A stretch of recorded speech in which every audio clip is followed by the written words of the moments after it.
colder than a bitter bitch, found me a way to heat up. What's a favor for a favor if we all didn't make it? Kept it 100 with everybody, but they just gon' change. I ain't get caught up in the hype, cause I ain't feel like I made it. Couldn't picture me here now, but here's your moment to frame it. And I ain't never understand that self-entitlement spirit. I felt your vibe, I don't wanna get near it. Before I made the appearance, I took a second, took a look in the mirror. This God, Lord, the only thing that I fear. Y'all got me fucked up. This all passion, it's tradition, it ain't fashion. It's no action, they make threats and it's still passing. I think massive, no respond, that's still tact. Y'all should quit rapping. Cheap shots, I'm cinematic. I ain't average, I'm an overthrow fanatic. How I go, you lose and win like asthmatics. I got first, that's automatic. I'm the best in my division. In the ghetto like the pigeons, in the hood like the engine. You a bird for that chicken. I don't fake split decisions cause my mind made up, nigga. We in the end of time, but my time ain't up, nigga. I was young and running wild and wide-eyed like a cabbage patch. I had to get it as vivid, adapted to my habitat. It's certain shit I won't do, certain shit you can't prove. My shit sound like a payday, yours like more when the rent. If I had $1 for every dime you counted, I would be broke.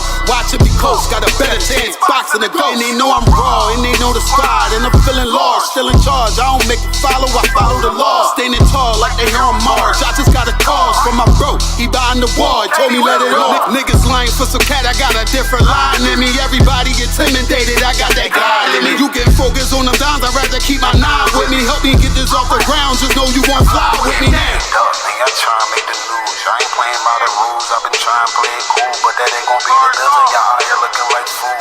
Home with the truth, I ain't never had to choose. I'm trying to get beamed up, man, y'all trying to make the news. I ain't playing by the rules. I've been trying to play it cool, but that ain't gon' pay the bill. Y'all out here looking like fool. Home of the truth, y'all ain't never had to choose. Trying to get beamed up, man, y'all trying to make the news. I ain't playing by the rules. I've been trying to play it cool, but that ain't gon' pay the bill. Y'all out here looking like fool. Home of the truth, y'all ain't never had to choose. Trying to get beamed up.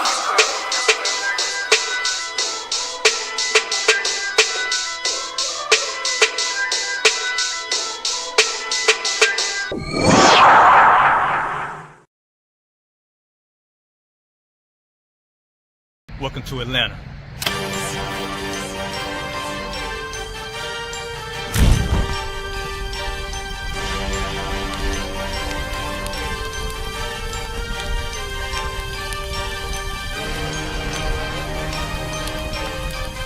Price is Officer 5000, Jeremiah, camp leader of Atlanta. Passover 2025, starting April the 9th, we got the lamb slaughter. April the 10th, we got General Muhammad's class. April the 11th, we got the black party that's gonna have the Hebrew graduation. April the 12th, in Atlanta, Georgia, the 56th annual Passover, the only Passover under Commander Junior Hunter. Our great and holy King has honored us for turning our lives from the darkness to the light, man. There's no greater gift you can receive than to wake up to the truth and then commit your life to saving your brothers, man. Looking in their eyes and seeing their faces and seeing what they've suffered and what they've gone through and seeing the end of it, man. It is a guaranteed seat in the kingdom of heaven, man. So in the name of our King Yahushua, we dedicate us another Passover of brothers and sisters' lives being saved. April the 13th, we got the Feast of Unleavened Bread.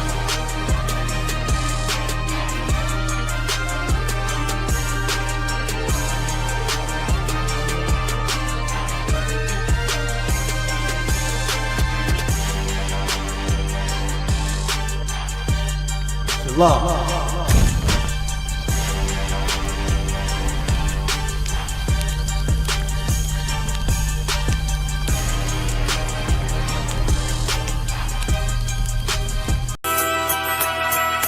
Okay.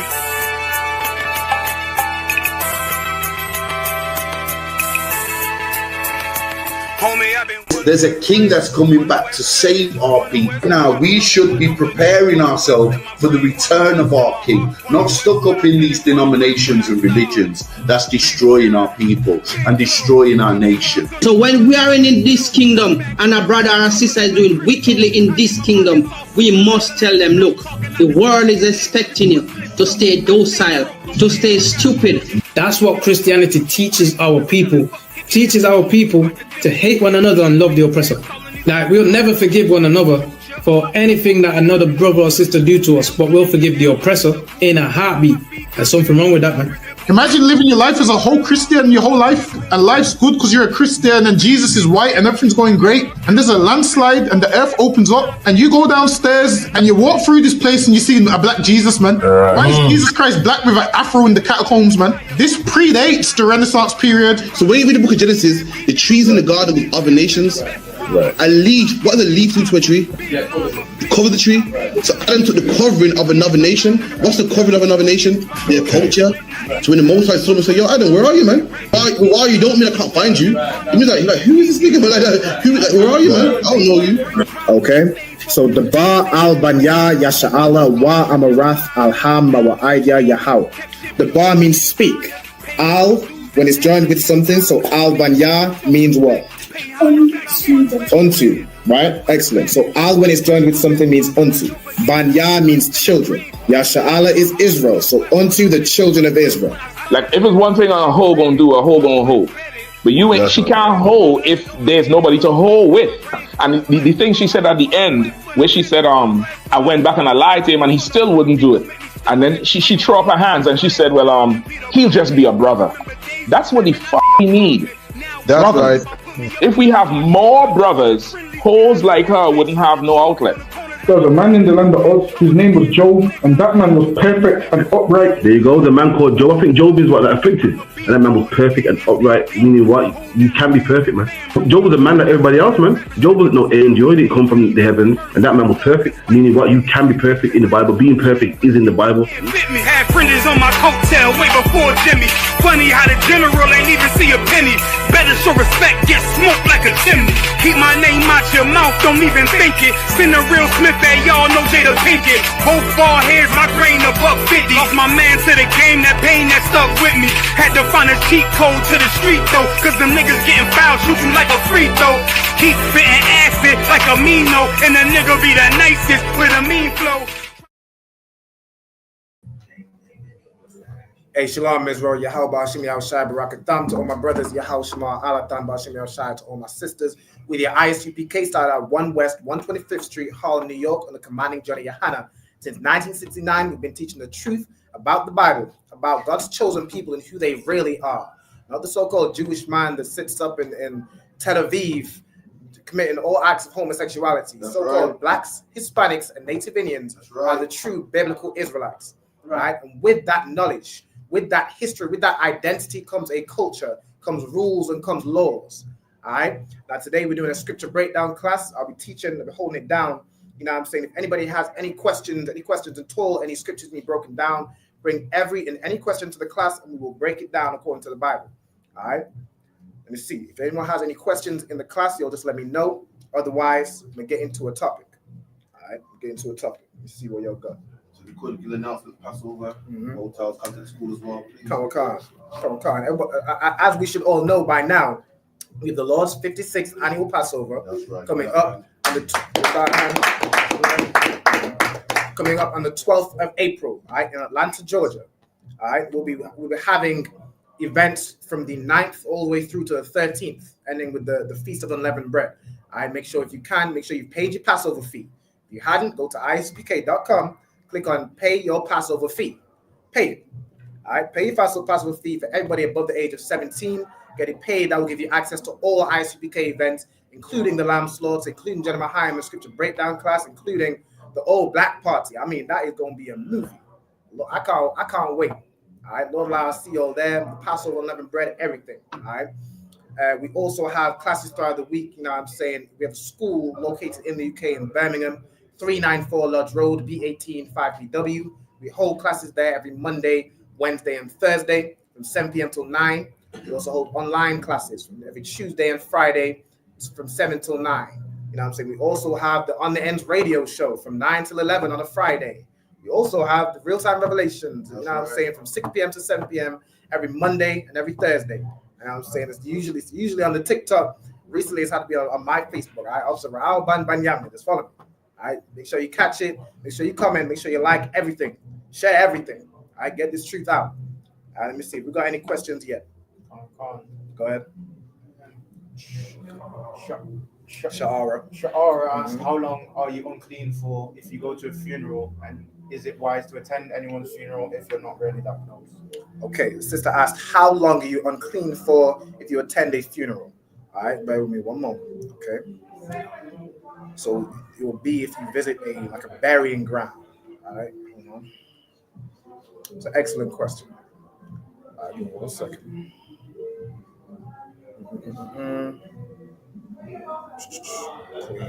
Numbers 19:11. Try Numbers 19. You could give me 19 and verse 11. What is it, 19? Numbers 19 verse 11. So what was the sister's question again? How long are you unclean for if you go to a funeral, and is it wise to attend anyone's funeral if you're not really that close? Okay. Right, so we're going to read in the Bible how long you'd be unclean for. In answer to your second question, we'll get to that second. All right? You have that scripture. Numbers chapter 19 and verse, was it 20? Did you say 20? 19? 11. My bad. Numbers chapter 19 and verse 11. He that toucheth the dead body of any man shall be unclean 7 days. So if you touch the unalived carcass of any man or woman, and it's really talking about mankind. If you touch a dead body, you're unclean for how long? 7 days. For 7 days. For 7 days you are unclean, right? Meaning sundown and then 6 more sundowns after that. 7 days. All right, go ahead. He shall purify himself with it on the third day. You shall purify yourself with it on the third day. All right, read on. And on the 7th day he shall be clean. But if he purify not himself the third day, then the 7th day he shall not be clean. Okay, so if you touch a dead body, then you have 7 days you're unclean for. You're supposed to purify yourself on the third day. But if you don't purify yourself on the third day, on the 7th day, you're still unclean. Right? You're not clean. You have to purify yourself. You have to wash yourself. You have to clean yourself. All right, read. Whosoever toucheth the dead body of any man that is dead, and purified not himself, defileth the tabernacle of the Lord. If you don't purify yourself, you touch the dead body, you just don't purify yourself. You might be grieving and you're at home and you're just crying and wallowing. You don't clean yourself on the third day, you're defiling the tabernacle. That's right. You're supposed to purify yourself. Yeah? That's right. You could be grieving, it could be whatever. You have to follow the law. So you can be purified, so you can be clean. You can be clean once again. All right, read on. And that soul shall be cut off from Israel. That soul will be cut off from Israel. The Bible is very strict. The Bible is not, Christians make it seem like the law, statutes, and commandments are suggestions. These are strict rules that you must abide by. Right. In those days, if you broke these laws, you were put to death. That's right. You were stoned. You were whipped. You were put in prison, depending on some crimes. You were fined. Like these are very serious crimes. A lot of them, you'd just be unalive. You'd be cut off from Israel. Right. You just you're disowned from the nation. All right. Read on. Because the water of separation was not sprinkled upon him. Because the water of separation was not sprinkled upon you. And you haven't purified yourself. You haven't cleaned yourself. You haven't bathed. You need to bathe. Even if you're grieving, you still need to bathe. Clean yourself. All right, read on. He shall be unclean. His uncleanness is yet upon him.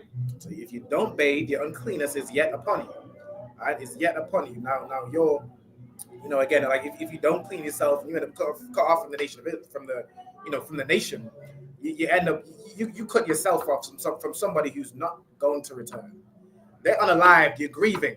We understand that, but you need to make sure you still follow the law. You have to purify yourself so you don't end up, just breaking the law because you're sad, you're upset. We understand, but you cannot break the law. You'll be cut off from the nation of Israel for somebody that's not coming back. That's right. You have to move on, in a sense. You have to move forward. Now it's a very hard thing. Losing a loved one is a very hard thing.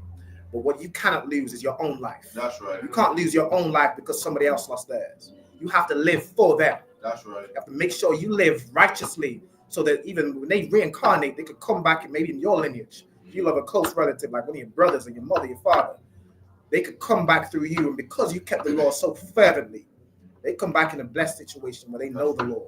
They don't come back and they're destroyed because you've been cut off from the nation of Israel.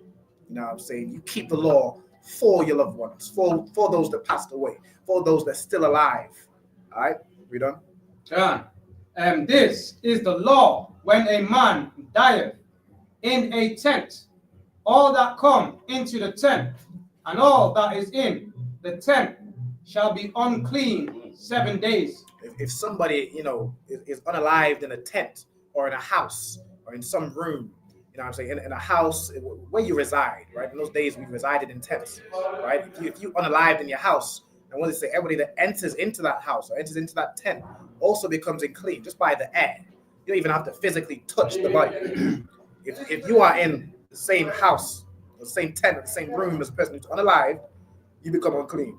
All right, read on. For how long? Shall be unclean 7 days. Again, you're unclean 7 days. All right, read on. God. 15. And every open vessel which has not covered bound, which have no covering bound upon it is unclean. And every vessel, everything that contains something, you can have a cup, a pot. If it's not covered and it's in that air that dead body is in, that is also unclean. It's also unclean. Like even the pot of rice, if the pot of rice, is uncovered and somebody drops it alive, the pot of rice is unclean. You kind of eat it, throw it away. All right. Water, you could have a cup of water, a cup of juice. You could have some good liquor, but the liquor, the top is off of the liquor. The liquor ain't good no more. You have to throw it away. It's unclean. That's what the Henny. You have to dash you with the Henny. You have to dash you with it. All right, read on. Unclean. And whosoever toucheth one that is slain with the sword in the open field, or a dead body, or a bone of a man, or a grave. Right. So if you touch, somebody who's slain in battle, again, a dead body, right, or the bone of a man, it could be just a man's bones. For some reason, you go dig somebody up and you find his bones. If you touch the bones, you're unclean. That's right. You're unclean. Or what? What was the last one? Grave. Or grave. Right. Or a grave. If you touch a grave, you are also unclean. All right? You touch a grave, you're unclean. Read on. Or a grave shall be unclean 7 days. If you touch a grave, you're unclean 7 days. All right, read on. And for an unclean person, they shall take off the ashes of the burnt heifer. And for an unclean person, they shall take of the ashes of the burnt heifer of purification for sin, and running water shall be put thereon, thereto, in a vessel. So these are things you would do to in the purification process. You have the burnt ashes of a heifer, like a she cow, right? A heifer. You have water poured into a vessel, and then read on. And a clean person shall take hyssop and dip it in the water and sprinkle it upon the tent and upon all the vessels and upon the persons that were there and upon him that toucheth a bone. So you sprinkle this, you use a hyssop, dip it in, and then sprinkle it on everything that was touched to purify it, right? To now make it clean. Every person, everything that touches it, I guess even the vessels, the tent, wherever it is, you put it on that to purify it. Read on. Or one slain, or one dead, or a grave. And the clean person shall sprinkle upon the unclean, and on the third day, and on the seventh day, and on the seventh day, he shall purify himself and wash his clothes. Right. Purify yourself, you wash your clothes. So in answer to the sister's first question, you're unclean for 7 days.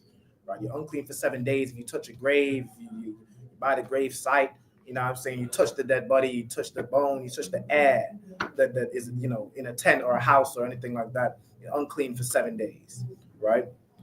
What's the second part of the sister's question? Second part is this for hygiene reasons? Is this for hygiene? The first question. Oh, this is first. So if you get to Matthew 8 and verse 21. Is it wise to attend anyone's funeral if you're not really that close? Is it wise to attend anyone's funeral if you're not really that close? Okay, I'm gonna get into this question now.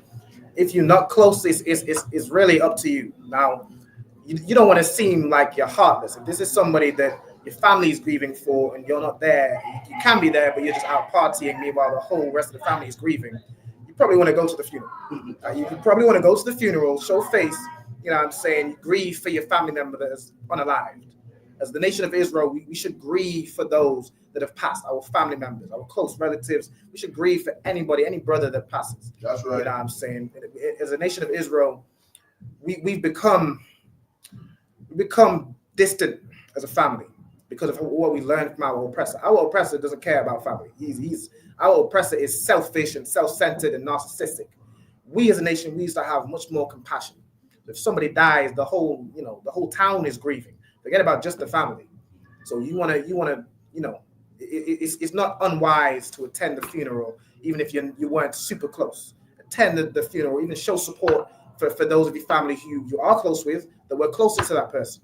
Show your support to them. You know what I'm saying? Now, if you have, if it's one of the Lord's high holidays coming up, and you know that if you go to this funeral, you're going to be unclean, but you want to make this high holy day, you should make the high holy day. All right? You should make the whole high holy day. If you're confused about what you should do, contact your camp leader, but you should make the high holy day. Keep the law, statutes, commandments. All right, we're going to get that in the Bible. You can read Matthew 8 and Is it 32? Matthew 8 and 25. Oh, no, 21. Sorry. Okay. Matthew chapter 8, verse 21. And another of his disciples said unto him, Lord, suffer me first to go and bury my father. So Christ asked this brother to follow him. Get up and follow him. And one of the disciples said, Lord, let me suffer first to go and bury my father. Now, this is a father. This is somebody who's very close to you. Your father is close to you. Damn near one of the closest people. Your father, your mother will be the closest, your siblings next, your children next, or however. These things are close, right? So suffer me first to go and bury my father. And what did Christ say? God. But Yahushua said unto him, follow me, and let the dead bury their dead. But Yahushua said, follow me. I understand you're grieving.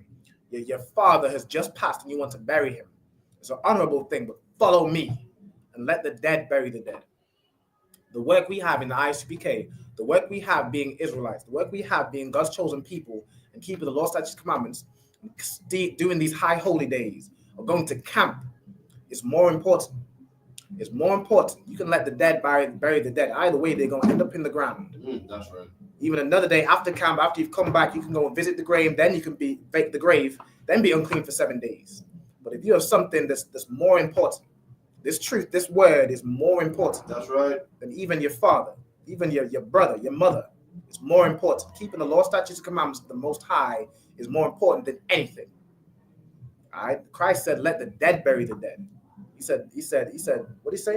If you could read that 22 again. But Yahushua said unto him, follow me, and let the dead bury their dead. Christ said, don't even worry about it. Follow me. That's right. There's a mission. The mission is more important than anything. That's right. These laws, statutes, commandments, and upholding what we have built in the ISUPK is more important than anything. All right. Follow me. All right. We should follow Christ and let the dead bury the dead. That's right. Now, it might seem heartless. I don't mean you have to miss every funeral. You can go to funerals. But if it conflicts with something that has to do with the Lord, if it conflicts with something to do with the Most High, follow Christ. That's right. Follow Christ and let the dead bury the dead. You can visit the grave after. All right, if that answers the sister's question. I had another question. It was, is this for hygiene reasons? Is it for hygiene reasons? In a sense, yes. Right? Yes. The Bible says you are unclean. right? Which of course would be a form of hygiene. You can shower, you can do whatever. The Bible says you're unclean for 7 days. So if you want to call it hygiene reason, I'll just call it because you're unclean. That's why, because you would be unclean, all right, according to the Bible. You might think to yourself, well, you know, I've used all types of soaps. I'm clean. This is the next day. No, the Bible says you're unclean. The Most High says you're unclean for 7 days. He knows better than we do. He knows better than we do. He set rules and set how long you're unclean for because he made you. He knows why you're unclean. He knows how long you should be unclean for. All right, just follow those rules. That's it. You can think it's to do with, go ahead. So lucky with that also, when someone dies, and the reason you're unclean for 7 days is because when people die, they die from something. So once you step into wherever they are, we want to make sure you're quarantined in case you got to get whatever they died from. So you have to stay away for 7 days so you don't kill the rest of the nation. Facts. No, Khan, that's a heavy point. As the brother said, I don't know if you picked up on the camera or in the audio. If somebody dies, they usually die for a reason. It could be some disease that's contagious. All right. So in a sense, you have to quarantine for those 7 days. You're unclean for 7 days to make sure that what that person might have been unalived from, it don't pass to anybody else and cause further death. You know what I'm saying? All right, but that's that. You got another question?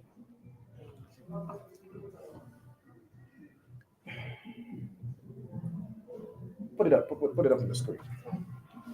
I think that's a lot of okay. Adam Muhammad said, are you prepared to work with any other Israelite groups who may follow the Hebrew Israelite law in order to help our people survive,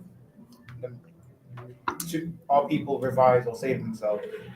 Okay, when you say our people, I heard his name said what? Adam Muhammad? Adam Muhammad. Adam Muhammad. Adam Muhammad, where are you from? You say our people.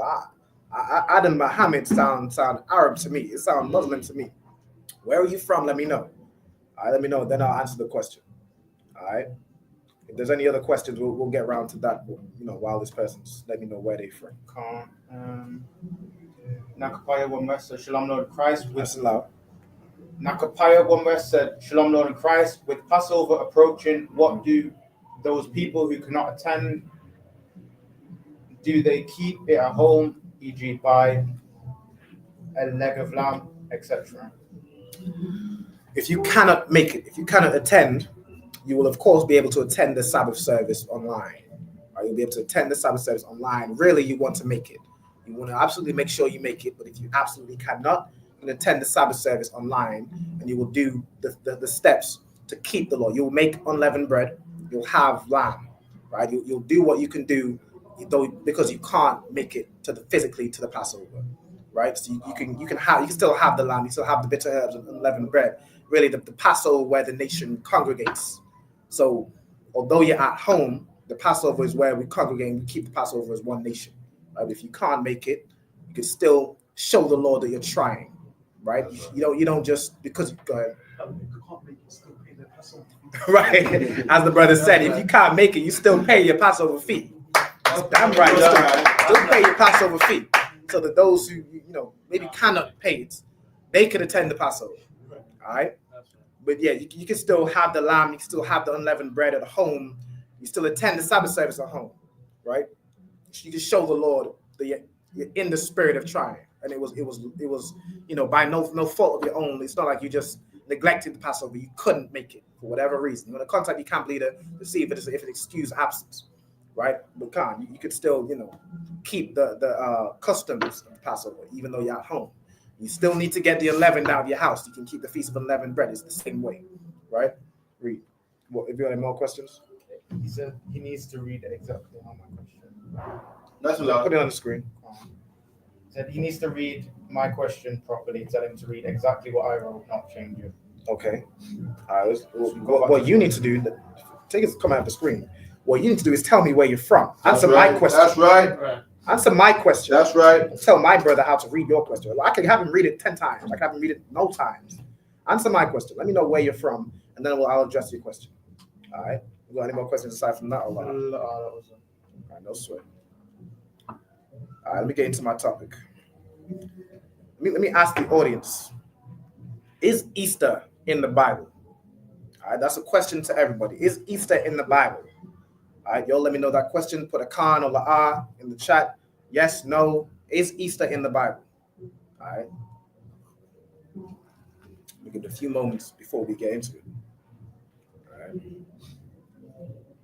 See if anybody gets anything. Is Easter in the Bible? Anybody in the class want to have it? Let's see. What's up on Easter in the Bible? It's falsely translated in was it Acts 12 and 4? 12 and 4. Absolutely. What did he say? This Adam guy? That's nothing else. Oh, okay. Somebody said Nakapias, one West said La'ah. Okay, Nakapias said La'ah. Okay, Easter is not in the Bible. Okay. Let's see if there's any more answers. Okay, I'll take. Hold on. What do you say? I'm from UK. Read. I'm from the UK. My parents are from the Caribbean. Your parents are from the Caribbean. Okay, I don't believe. With a name like Adam Muhammad, your parents are from the Caribbean. I mean, if it's that your family is falling into Islam or something along those lines, I feel sorry for you, brother. Adam Campbell. Right. I said Adam Jones or something. Right. Adam McKenzie. But I don't know about Adam Muhammad. All right. What are other people saying about the Easter? Ira Banyamyan said the word Easter, yes, but the feast Easter, as in today, La'ah. No sign Christ. I'll take that. Then Nakapai One West again said, actually, I heard it's on there one time. Then Ahawa said, Shalom, Yahweh Shema Allah. Okay.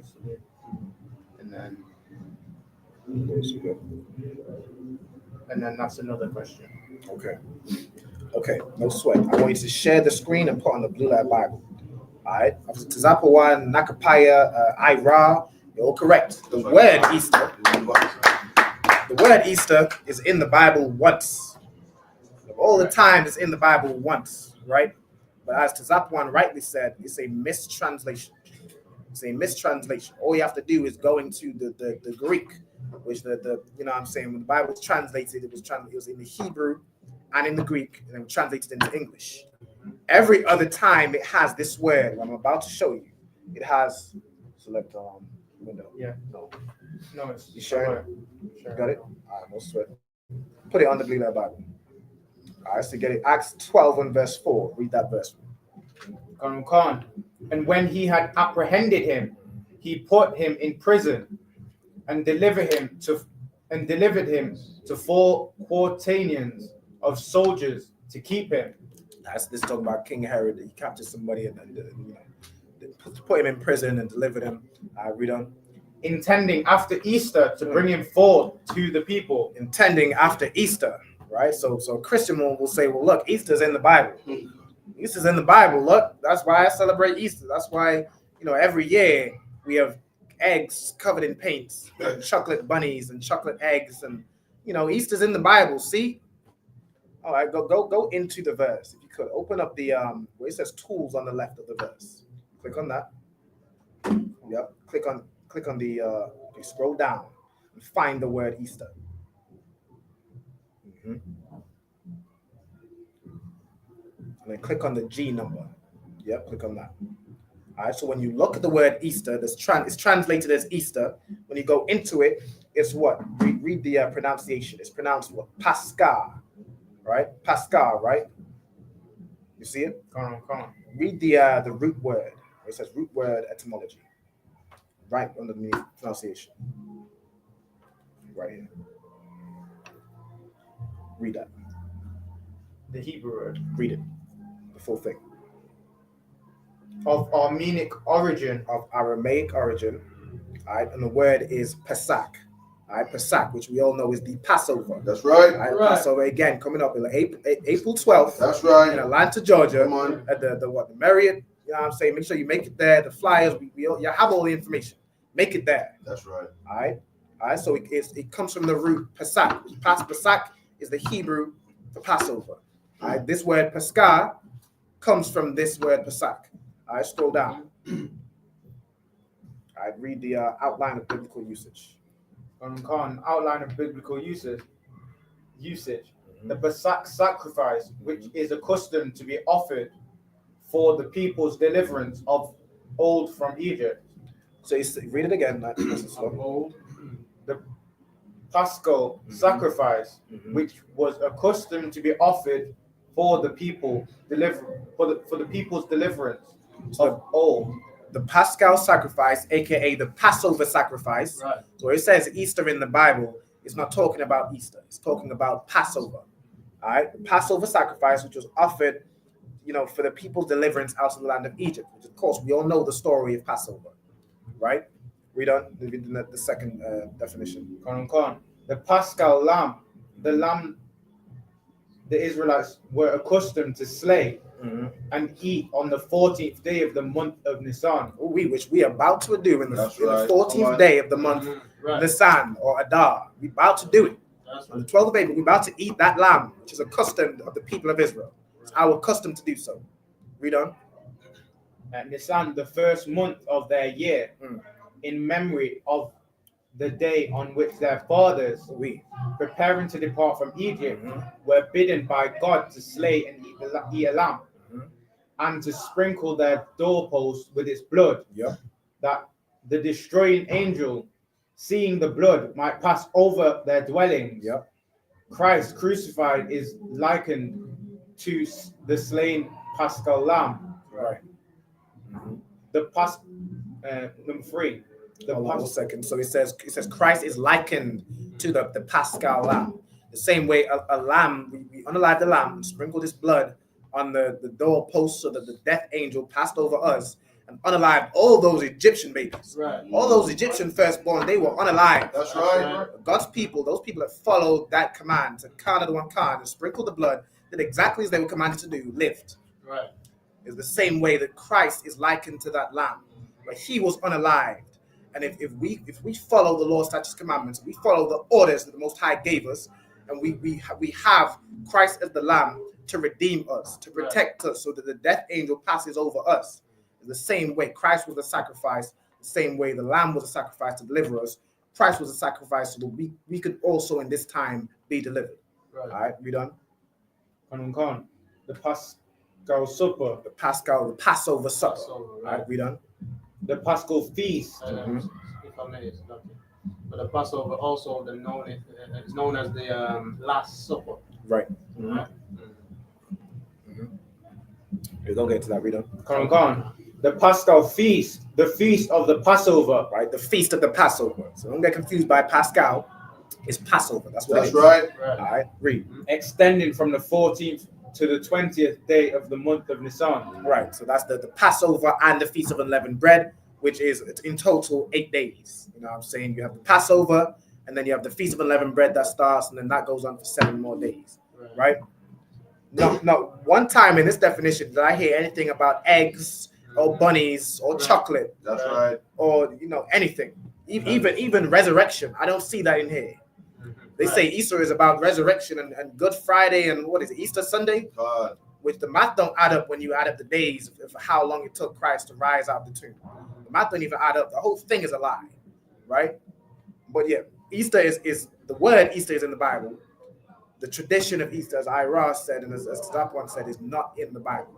You can't find in the Bible anything to celebrate the resurrection of Christ.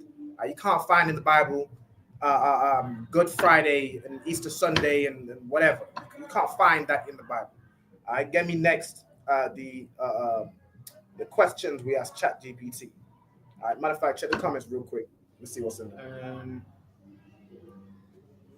Adam Muhammad said, "Can you answer my question? Can you answer my question now, as you said you would?" Same thing again. Okay, no sweat. Let's go back to his question. Khan, it says, "Are you prepared to work with other Israelite groups who may not follow Hebrew Israelite law in order to help our people save themselves?"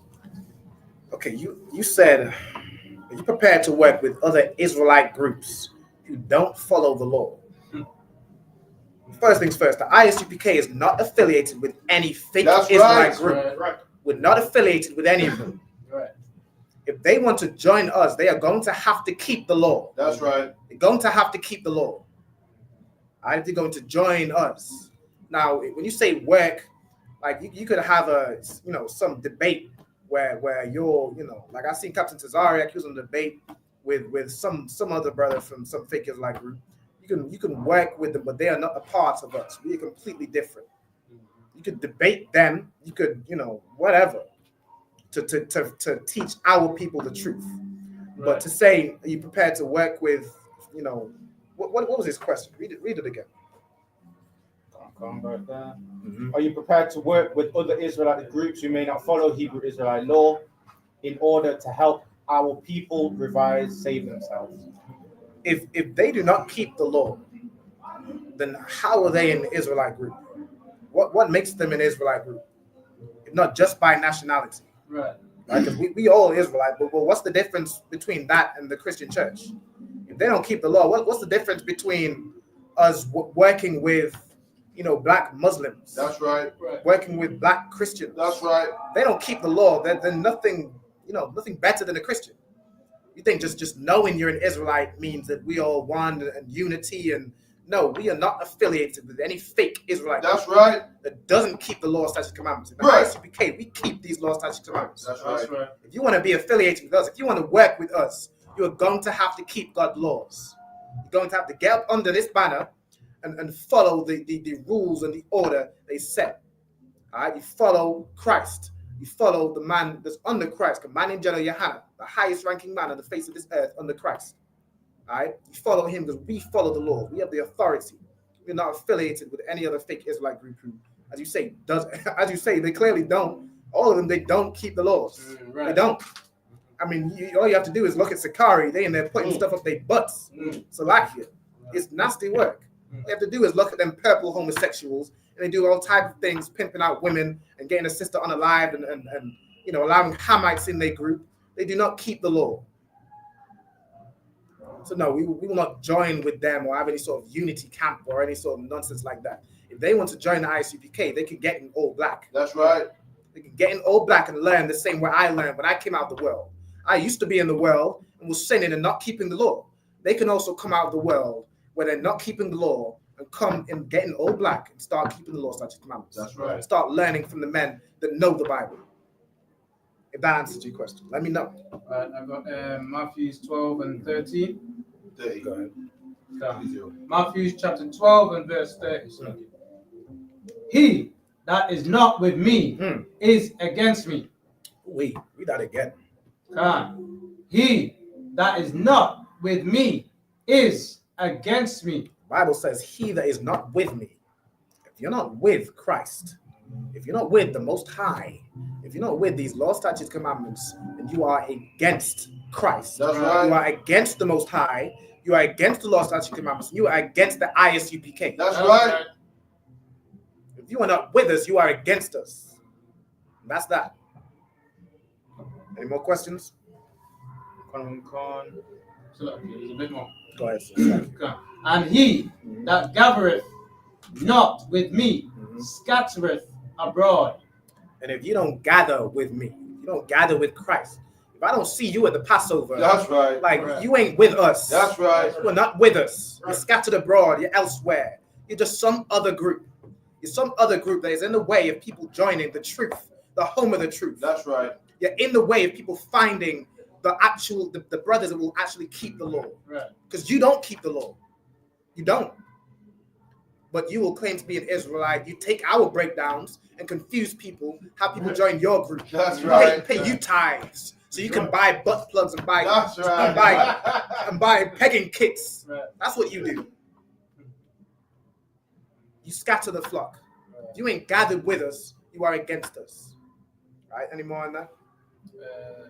That's it. No sign of Christ. Any more questions? Keep going. So you would never have worked with Malcolm X then to help black people? Malcolm X was what? Nation of Islam? Car. I mean, why would we work with Islam when we have the true God? That's right. Why would we work with Islam when we have the living God in this Bible? Why would we work with something that serves a rock or is subservient to the Arabs?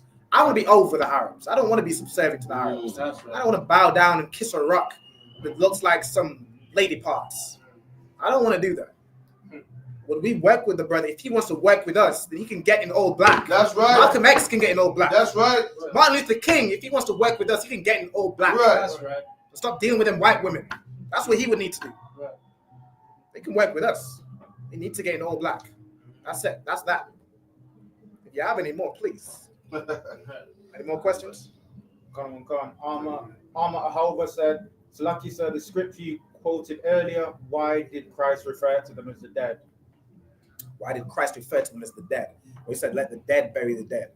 Okay, he says, where it says, let the dead bury the dead, is because they are not in life. Let me ask you, sis, what does it mean to have life?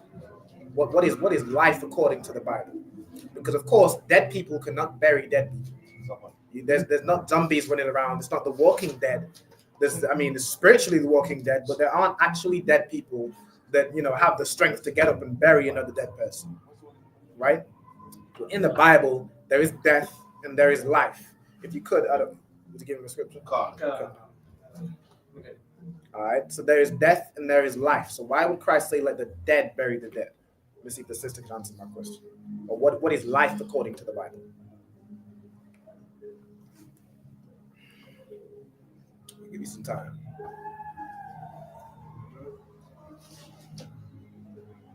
Let me see.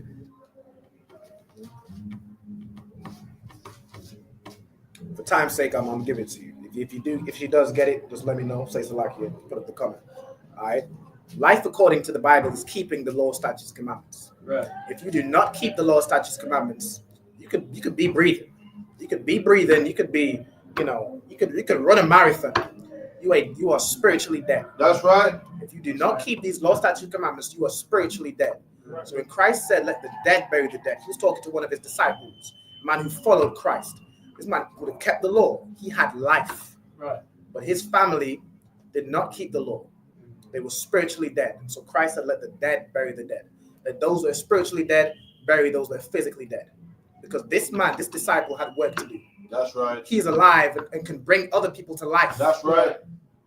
Instead, he has to bury his father, which, you're burying somebody who's dead, and then you can't do the work for 7 days. Right. Instead of burying somebody who's dead, you could give life to people. You could raise people from the dead.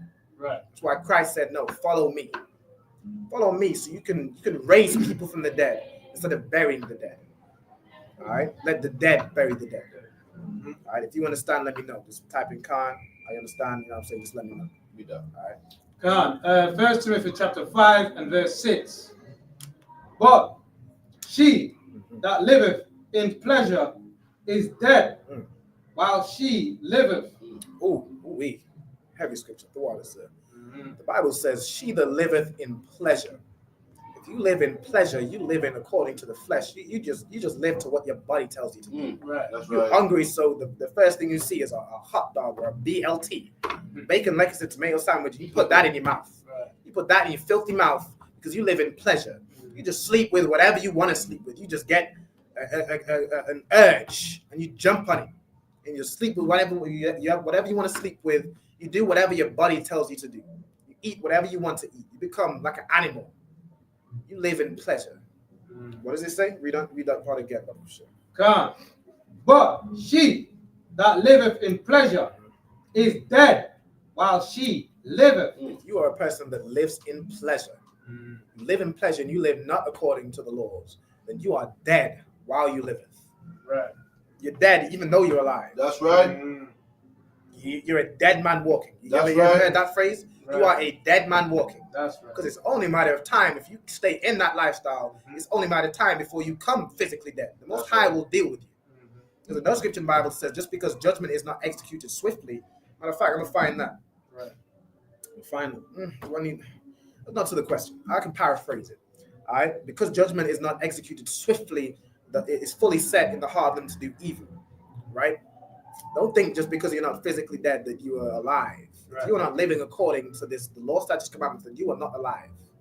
Your life, if you don't follow the laws, if you're not in the ISUPK, if you're not keeping the Passover on April 12th, then your life is worthless. That's right. Your life means nothing. In the Bible, it says, what does it say? This is the whole duty of man. Right. Fear God and keep the commandments. For this is the whole duty of man. Right. If you are not fearing God and you are not keeping the commandments, your life means nothing. That's right. It means nothing. You are a dead man or a dead woman walking. Like I got one more in Go ahead, Proverbs. sir. Come. Proverbs chapter 21 and verse 16. The man that wandereth out of the way of understanding shall remain in the congregation of the dead. So when the sister asked, why does Christ say, let the dead bury the dead? In the bit that the brother just read, if you wander out of the way of understanding, you shall remain in the congregation of the dead. Right. Again, a congregation means a gathering. Can dead people gather? No. But people who eat pork, they can gather. They gather every Sunday in the Christian church. That's right. You in the congregation of the dead. Right. Let them bury the dead. You have work to do. You can make people alive. You can save people's lives. All right. Any more questions? What else we got? Oh my, he ain't trying to defend, what's it, Malcolm X? That's it? Yeah, Malcolm X can get in all black.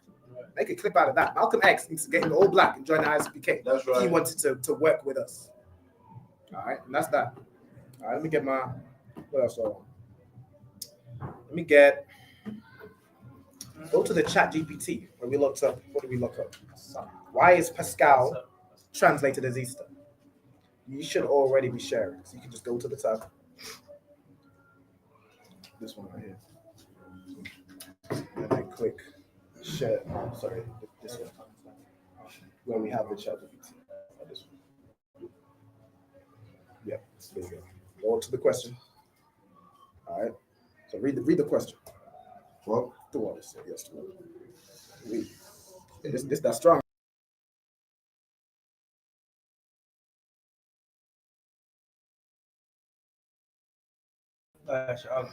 Sure. Yeah, this one. Okay. Read. It says, why is Pascal translated as Easter in the King James Version? Go ahead. In the King James Version of the Bible, the term Pascal is translated into Easter as Easter in Acts 12 verse 4. In Acts 12 verse 4, the word Pascal is translated as Easter for some reason. Go ahead, let's find the reason. This has been a subject of discussion and curiosity because Pascal is derived from the Hebrew word Pesach, which refers to the Jewish Passover. I'm sure it has been a topic of conversation because, I mean, why would the same word every other time is translated as Passover? It's Pesach in the Hebrew. We know it derives from that, but in this one verse, it's translated as Easter. Right. Of course, it's been a topic of conversation because it doesn't make sense, and that's Christianity. Christianity does not make sense. Absolutely, it absolutely does not make sense. Like what? In Christianity, you put up a tree in your house. Why? Right. The Bible tells you specifically not to. It's in the Bible. In Jeremiah 10:5, it's in the Bible that the customs of the heathens are vain and not to follow them. For one cutteth a tree out of the forest, the work of the workman with the axe, and puts it up and decorates it with silver and gold. That's Christmas. That's the traditions of Christmas in the Bible. Right. It tells you not to do it. The customs of the heathen are vain. But every 25th of December, they have the biggest Christmas service in the church. Because Christianity does not make sense. Read on. Khan. In most other translations of the Bible, Pascha is translated as Passover, but the King James Version uses Easter. Right. Read on. The reason for this is primarily historical and linguistic. The reason for this is primarily linguistic and historical. Read on. When the King James Version was translated in the early 1600s, the word Easter had a broader meaning in the English language, and it was associated with a Christian celebration of the resurrection of Jesus. In the early 1600s, the word Easter, they're saying it has some broader meaning, whatever. It was associated with a Christian celebration. Right. The reason why it's in there is because of Christianity. Christianity is white supremacy, and they will change the Passover. They will change the Passover to something as filthy as Easter. Right. Change something, good night. Easter is just is what? Celebrating the goddess of fertility. That's why it's about eggs and bunnies. Bunnies are very fertile. A bunny, you know, they have like 20 children at once. I mean, good night. It's about fertility. It has nothing to do with the resurrection of Christ. That's just something they threw in there because the time was about the time they saying they celebrate the resurrection of Christ is about the time this pagan holiday celebrates the goddess Estri, or how the hell you pronounce it? Ashtoreth is like the more ancient, and then Westray, or how the hell you pronounce it, which then became the word for Easter. Astarte and all manner of things. It's just pagan. It's pagan. All right, read on. Which by the time the translation was completed was closely connected to the timing of the Jewish Passover. It was literally big because the timing was about similar. The Passover is kept on the 14th day of the first month. Easter, or the celebration that they keep, is kept sometime in April, I guess. I think it's the first Sunday of April. And because sometimes that would line up similar to the Passover, they said, the Christians just said, well, we'll adopt Easter because we're pagan and we want to do pagan things. We don't do anything to do with the Lord and the Bible. There's nothing to do with that. So let's just change this word in the Bible to Easter, because what we want to do is Easter. What we want to do is just celebrate pagan holidays. That's what we want to do. Christians are just, you know, Christians live in pleasure. That's right. They live in pleasure and they are dead while they live. That's right. Read on. In Acts 12, verse 4. Matter of fact, skip that section and get in the next one. It's important to note that the use of Easter in Acts 12, verse 4 does not reflect the original context of the Jewish Passover. Read that again. It's important to note that the use of Easter in Acts chapter 12, verse 4 does not reflect the original context of the Jewish Passover. The use of Easter, it does not reflect the original context of the Passover that the Jews celebrate. That's the Jewish. They ain't no Jewish anything. The Jewish man is a damn identity thief, identity fraud. He's a criminal. A nation of them are criminals. Identity thieves and scammers. No better than the Nigerian. I mean, good night. Read on. But rather the later Christian observance. Modern Bible. But it's to do with, you know, Christian observance. It's nothing to do with the Bible. It doesn't do with the original context of what Pascal or Pesach, which is Passover, what it is. Read on. Modern Bible translations tend to use Passover in this context to more accurately reflect the original meaning of the Greek word Pascal. I mean, damn, even after the fact, they changed Passover because they couldn't even uphold the lie that Easter is anything to do with the Bible. They couldn't even hold that lie. They changed it back to Passover in more modern translations, apparently, according to ChatGPT. Go ahead. So in short, the use of Easter, and the reason why they did that because I don't want you to say you got kicked off TikTok. Don't sweat. Damn. The reason why is because they couldn't even defend the argument that Easter was in the Bible. They couldn't defend it. They tried to squirm their way out of it, but I mean, all you have to do is look at the history. The things you do at Easter, it has nothing to do with the Passover. Even I want you to look up this for me. What foods are traditionally eaten? I'm gonna give you the question. Type this in right here. Into the one you just did. You can scroll down to the bottom and type in it. So we're gonna ask ChatGPT, what foods are traditionally associated or traditionally eaten at Easter? I type in this question in the Caribbean and in England. So that's where we are, or in the UK, in the Caribbean and in the UK. I'm going to show you how Easter directly contradicts the Bible. Right. Christianity directly contradicts the Bible. That's right. Easter keeps you a slave. Right. Christianity keeps you a slave. Everything to do with Christmas, Halloween, I mean, everything Christians do, it keeps you a slave. I'm talking to, of course, my brothers and sisters, the so-called Blacks, Hispanics, Native Indians of the transatlantic slave trade. The oppressor can do what he wants. He is pagan. Of course, he can celebrate pagan holidays. It's his holidays. It's his culture. He's celebrating his culture. You're celebrating his culture. Right. It's keeping you a servant to him. That's right. The same way, if you go and become a Muslim and celebrate Ramadan, now you a slave to the Arabs. Islam, right. You're a slave to Islam. You're a slave to Allah and Muhammad. You're a slave to them. Easter keeps you a slave. The Passover is going to set you free. That's Make right. it there. That's right. I hope to see all my brothers and sisters. That's there. right. These brothers and sisters in this class right here, my brothers are free. That's My right. brothers are free men. Right. They're not dead while they live. We are going to Atlanta on the 12th of April. We're going to be there to celebrate the Lord's Passover as is commanded. Right. We ain't going to be eating. Give me the foods. Give me the foods, Babu Shah. But Muslims eat dates. They don't know about dates. Right. I don't know what it is, but apparently when they fast, they eat something called dates. You heard about it before? They eat dates, apparently it gives them energy or something. Slow releasing. I have no idea. Okay. I found out this year. I can't believe I'm 30 plus years old and only found out about dates the other day. Yeah, Muslims don't. I mean, it's not even a fast. It's a you know, you go hungry for a while. It's a break. It's an intermittent fasting. You can't even call that a fast. It's a break from eating. Go ahead. You eat lunch late. No sweat. Read. When I'm going, the question is, what foods are traditionally eaten in the Caribbean and England for Easter? Easter is both. Skip me down to Caribbean Easter foods. Caribbean and Easter foods. The Caribbean has a diverse range of foods that vary based on island, but several dishes are commonly enjoyed across the region during Easter celebrations. Fish, particularly saltfish.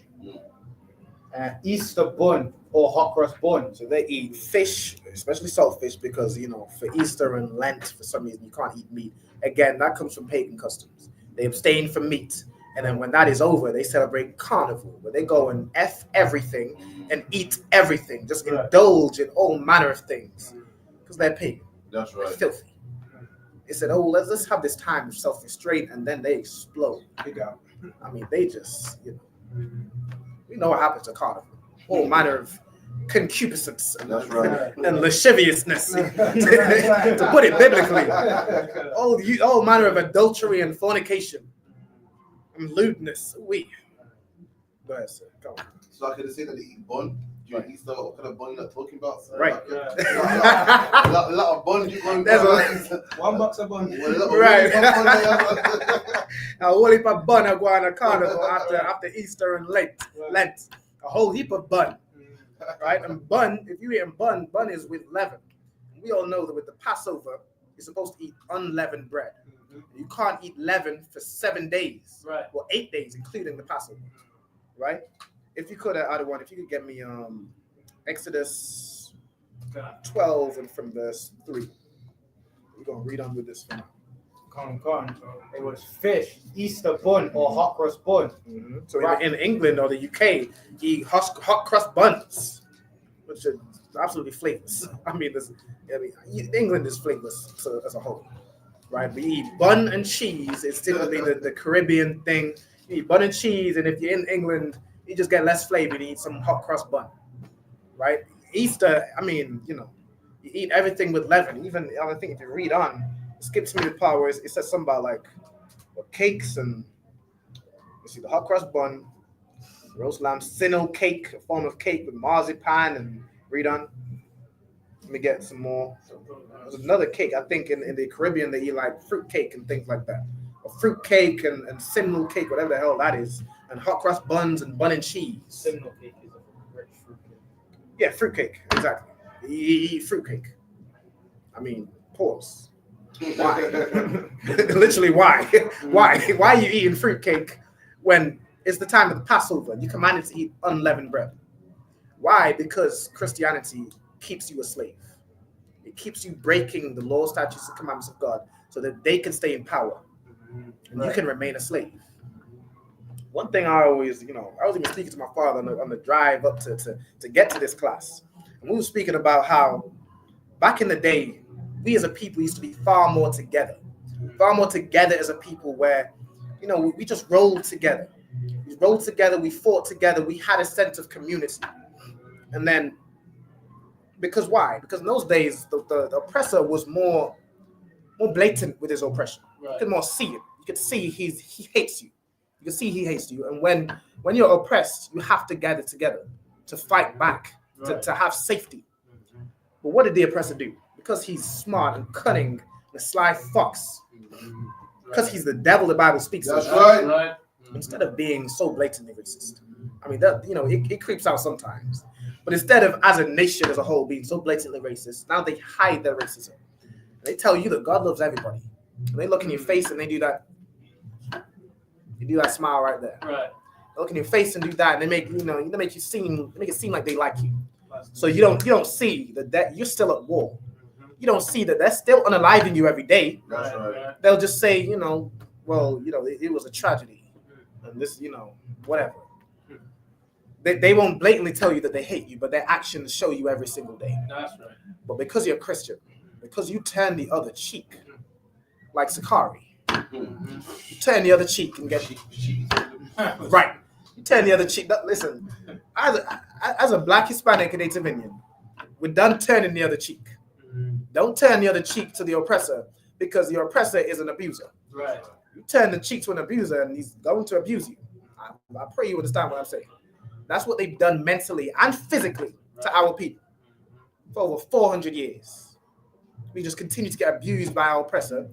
And, you know, I mean, think of any abusive relationship. If it's all bad, if it's all abuse and killing, then the person is going to leave. They're going to escape and flee or try and fight back. But whenever it's some abusive relationship, there's always some good times. Some good times that the person who's being abused, well, he's not always like this, and you know, there's some good in him. He's just going through a hard time right now. That's what your oppressor did to you. Your oppressor made you some woman who believes that this violent and abusive man, he's not always bad. They're not all bad. There's some good times. There's some good white people. That's what he did to you. So now, you know, we don't see the fight. We don't see the war we're in. Right. And now we disperse because we're too comfortable. Too comfortable. What I almost want, I want the oppressor to just show his blatant racism. Just be who you are. Right. Stop toning down your whiteness. Now, like we have to code switch. We have to turn down our blackness. Our oppressor has to code switch too. He has to tone down his whiteness. If he was free to be the oppressor he wants to be, he would be lynching you. He would be eating your flesh and calling it a picnic. Right. That's what he would do. You'll be feeding your babies to alligators and sexually abusing men and women and children. Right. That's what he would do. He has to tone down his whiteness. So you think everything's equal. You think everything's equal. The fight is over. So what do I need to join with my brother for? The fight's over. There ain't no fight. It's 2025. Ain't no racism anymore. I mean, good night. Right. Your oppressor has made you a woman who is convinced that her abusive husband is, you know, well, he's just going through a rough time. Whatever something happens is, well, that was just, you know, that was just him. It was just him as an individual. They're not all bad. It's not all bad times. I mean, good night. Don't let the oppressor turn you into a woman. Don't be Sakari. Don't be nobody who turns the other cheek. Forgive you. That scripture was used to forgive our brother. But we have all the anger and strife and energy to hurt one of our own. But to defend ourselves against the enemy or to spiritually go to war against him, we turn the other cheek. So like that was a diversion. we on bun and cheese and why they've given you that tradition to keep you a slave. All right, if you give me Exodus 12 and verse 3. Come, Exodus chapter 12 and verse 3. Speak ye unto all the congregation of the children of Israel. So Most High commanded Moses to speak unto all the congregation of the children of Israel. All right, all blacks, Hispanics, Native Indians. Speak to all of these the same way we speak to you today. And we do what? Read on. God, saying, in the 10th day of this month, they shall take to them every man a lamb according to the house of their fathers. We tell you, in this time, he's telling them to prepare for the Passover. Get a lamb on the 10th day, raise it up until the 14th so you can slay it to keep the Passover. We tell you, make sure you book your hotel. Make sure your hotel's booked. That's right. Pay your Passover fee. That's right. Make sure your accommodation, your flight is booked. Get it all done. Prepare. You can keep the Lord's Passover. All right? Read on. God. Else, look. Let me read from here. According to the house of their fathers, a lamb for an house. Yep, so you have a lamb for each household, so they can all keep the the Passover, right? Again, to the sister's question, if you can't make it to the Passover, I mean, in this time, they did it individual as a household. So you could, of course, keep the Passover. If you can't make it, you keep it at home. All right, you're still in the spirit of keeping it. You're not, neglecting it. You're not, I mean, don't think you're what's some excuse someone can have to miss the Passover? Some fake excuse. Oh, I can't afford it. Can't afford it. Just can't afford it. You know what I'm saying? I mean, we all broke. Israel, we all broke. But we somehow find a way to keep the Lord's commandments. That's right. Right. Forget, you can stop going to the club every weekend. Go ahead, sir. I'm sorry, man. Black people all broke. Mm-hmm. But somehow we find that weed money. Right. I've never seen the weed man say, shit, man. Since COVID, yo, my sales gone down. I've never seen the weed man say, yo, since Kia Starmer changed the laws, boy, my money got this and black man always find out weed money, man. Getting it, so sucks luck, yeah. No, as you said, sir, that's a heavy point. It's too much money. Well, you find money to go smoke weed. Right. You find money to go to the club every weekend and spend on women and whores. You find the money to buy the new J's, as Officer Zappa once said. You find the money to get the flyest Gucci and whatever the hell. I mean, that shit ain't fly to me. It's like, it's gross. It's fly to me. This is fly to me. That's right. This is my brother's clothing right That's here. right. This is fly to me. Black businesses is fly to me. That's right. You know what I'm saying? My brother's customs, this warlike apparel, Right. fly to me. Right. That's right. Read on. God. And if the household be too little for the lamb, let him and his neighbor next unto his house take it according to the number of souls. Every man according to his eating shall make your account for the lamb. Yep. Matter of fact, skip me to let me get the part about the unleavened bread. Let me see. Okay. I'm gonna get. Go ahead, sir. Just this one. Yeah. So it says, your lamb shall be without blemish, a male of the first year. Yep. Ye shall take it out from the sheep or from the goats. So you will take a young lamb, and a young sheep or a young goat. It has to be without blemish. It has to be perfect. Don't think that you're gonna keep the Lord's Passover with some sickly, some lamb breaks its leg, and you're like, fine, yeah, I'll use that one for the Passover. No, it has to be one that's healthy. Right. This lamb ain't for you. It's not for you. It's for the Lord. When you cook that lamb, you're presenting that lamb to the Most High. You ain't gonna cook some lame lamb that can't walk, some old lamb with blemish and all manner of diseases, some disease-riddled lamb. You're gonna present that to the Most High. That's right.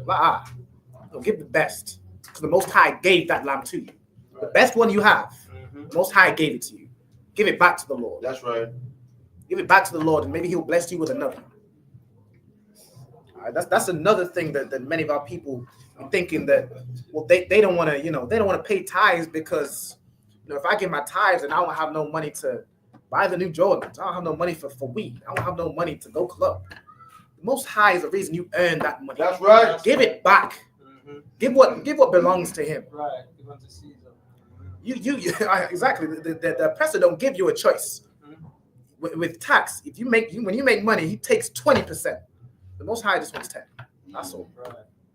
The Most High, He wants you to give 10% to His priests. Give the 10%. It don't belong to you. Maybe if you gave that 10%, maybe the Most High will bless you with a good job where you don't have to be struggling so much. But even if you're struggling, pay the 10%. Right. It don't belong to you. All right. Where we are? If you could skip me to verse. Let me get verse 15. That's 12 and 15, right? 12 and 15. Come. Exodus chapter 12, verse 15. 7 days shall ye eat unleavened bread. Even the first day. Matter of fact, Slaki, if you could get me verse 8. 8, right? Yep. Come. Exodus chapter 12, verse 8. And they shall eat the flesh in that night. So you eat the flesh of the lamb. You eat the lamb in that night, in the evening. The Passover is on the 14th day of the first month at evening. Right? When it says the first month, we're of course not talking about January. That's the oppressor's first month. Right. According to the Bible, we go by the new moon. Right? The new moon begins the first month, begins a new month, right? The first month is around March, April. So you look at whatever the new moon is. When is the next new moon? Or the last new moon was March 29th. That was the first month according to the Bible, the beginning. 14 days from that is, of course, when? The 12th of April, right? When you keep the Passover. All right, you eat the lamb, and then you do what? With what? Bitter herbs. So like you mean read up, concept. God, let's go again. And they shall eat the flesh in that night, roast with fire, and unleavened bread, and with bitter herbs they shall eat it. You eat the flesh of the lamb with what? With unleavened bread. You eat unleavened bread on the day of the Passover. Right. All right, and with bitter herbs. Bitter herbs is things you wouldn't eat, by itself. Right. Garlic, onions, seasonings, thyme, rosemary. You cook that lamb up something proper. I mean, good night, Israel. You know how Israel cut. Right. You're gonna cook up that lamb with some garlic, some herbs. I mean, good night. Eat it with that and unleavened bread. We just we can make unleavened bread just fly as hell. Tasty. I mean, I'll make some bad unleavened bread. I know y'all might have had the chance to try it, but like I got a decent recipe. I might have to put y'all up. It's not too late, man. This year's coming up. I might be in the kitchen of Passover making that. No, I have other duties, of course. But read on, sir. Come on. God, eat not. Matter of fact, now skip it to 15. 15, right? God, verse 15. 7 days shall ye eat unleavened bread. Even the first day ye shall put away leaven out of your houses. So 7 days you should eat unleavened bread. And then the first day of unleavened bread, now of course, we go into America, you gotta have that leaven out your house already. Right. So before you fly out, take that leaven out of your house.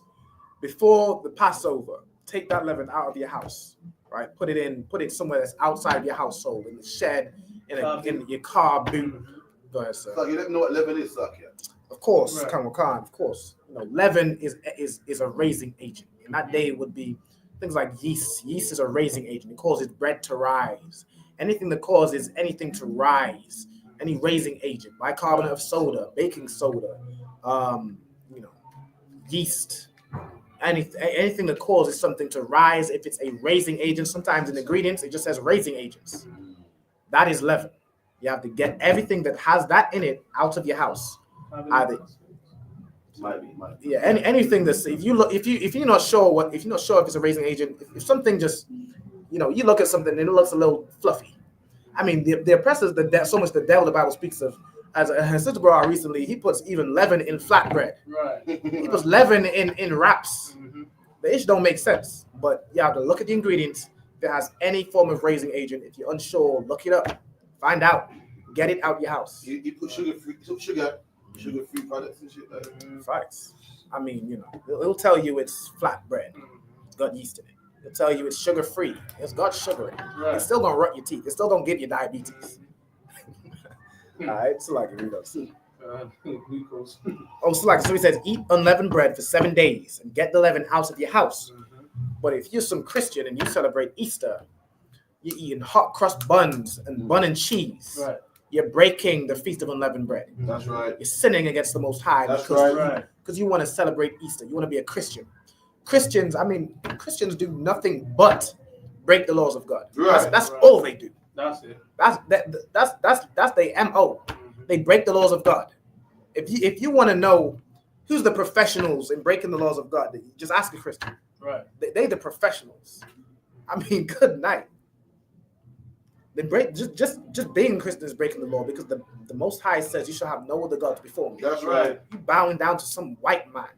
You bowing down to the man that put your forefathers in slavery, in ships, where they had you stacked up, where you was drowning in menstrual blood and feces and urine.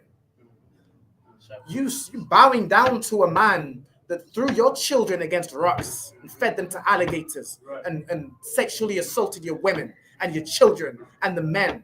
You bowing down to that man. Right.